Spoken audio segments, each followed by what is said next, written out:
shock. It's enough to put anyone on edge. And while the new ATO figures suggest we're being overcharged by more than $400 million for energy bills, most Aussies are simply towing the line rather than speaking up about paying too much. So how do we haggle our way to lower household bills? Money-saving ninja Joel Gibson is here to help with a new book of simple but effective insider tricks that will help you downsize your debt. And Joel Gibson joins us now live. Nice to see you. Hey, Joel. All right, so what's, I guess, the most common mistake that people make when it comes to tackling bills? Look, I think probably the most common mistake is doing nothing. I tell you what, if you want to guarantee you're going to pay top dollar for your household bills, do nothing, because that is the best way to make sure that you will pay top dollar for your electricity, for your telco, for your insurance. Example after example shows that loyal customers who never shop around and switch will end up paying sometimes over $1,000 more for their electricity, 34% more for their home insurance. There's any number of examples. And behind the scenes in businesses, if you're one of those people who never does anything, they call you a sleeping beauty. And what they mean is you're dozing away peacefully and they're determined not to disturb you because they are getting the maximum amount of margin out of you, and you are effectively bankrolling the big discounts for the people who do shop around. Yeah, it's a great book and it's a great title. It's called Kill Bills. You mentioned Sleeping Beauty. It's got a bit of a movie theme throughout this book. There's some great insider tips in the book. So let's go through some of them. What is the mystery shopper method? The mystery shopper. Now, so this one's a little bit cheeky, but what the mystery shopper is impersonating a new customer, getting a quote from your current provider and just checking whether they're giving you the same price as they're giving to a new customer. Now, I mentioned before in home insurance there's research that suggests that new customers get 34% lower premiums than old loyal customers, and there's no reward for loyalty there. If you go to your insurer's website, put in your current policy details, maybe accidentally put your neighbour's address in just so that it's not identifiable as you. Whoops. You'll get a quote and see what they're charging a new customer. And sometimes that gives you a great little bit of leverage when you ring them up and say, hey, hang on a second, how come I just put almost exactly the same details as my policy in and this policy is hundreds of dollars cheaper? Wow. They'll often work to match it or to play ball with you if you've got that in your hand. Okay. Good tip.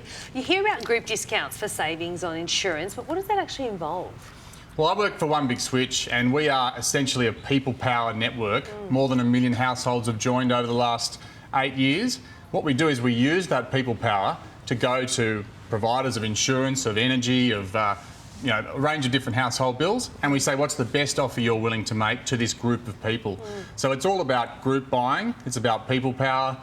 There are other ways you can get that sort of effect as well. Motoring clubs sometimes do this sort of thing. Footy clubs sometimes do this sort of thing. Or you can have one foot out the door, and that's also a great way to get leverage in a negotiation with the provider. Whether it's people power, whether it's the willingness to leave for a better offer, you've got to have some leverage if you want to get the best deals out of your providers. Yeah, well, the weekly bill that could get a bit scary in the very near future is petrol. Petrol prices fluctuate, so you've got some tips around that? Yeah, absolutely. Right now, today, if you're in Brisbane or Sydney, fill up, because it's the bottom of the cycle. Right. If you're in Melbourne or Adelaide, wait, because it's at the top of the cycle. And that is the single most important thing when it comes to petrol, is to fill up at the right time in the right place. So how do we know? So at the right time, you've just got to check where the cycle's at. That's very easy. There are now apps in every state. Just pull your phone out, see what, and they've got graphs of the petrol price cycle, so they'll tell you. It used to be on Tuesday, it was always the cheapest day to fill up in the eastern states.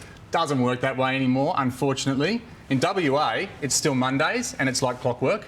In other states, the cycle has become longer and less predictable, but you can check on an app or on the ACCC website, Google ACCC petrol price cycles, it'll come up, and they'll tell you when's the best time to buy. Fill up on the cheap really days. Important. Let's talk groceries. That's obviously a big ticket item for a lot of households. How can we save money there? Yeah, second biggest household bill, statistically speaking, after the home loan or the rent.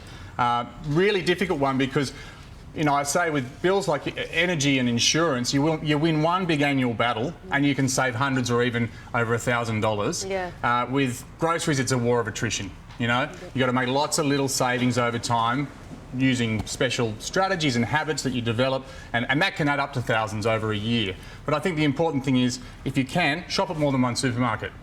There's a lot of research that suggests that one of those two supermarkets should be Aldi, if you've got one near you, because they are, quite cheap. So I always shop at Aldi and one other, Coles or Woolies, depending on what's convenient at the time. And if you're really determined, every Wednesday they put out their specials have a look each Wednesday, pick the eyes out of the half-price specials, go to the supermarket that's selling that thing that you need cheapest, and don't buy the Tim Tams on the end of the aisle every single time, because that's the high-margin stuff that'll hurt you. All your advice was good up until then. Thanks, Joel. Thank you. Thanks, guys. For more tips on how you can save, Joel Gibson's new book is called Kill Bills, and it is out now.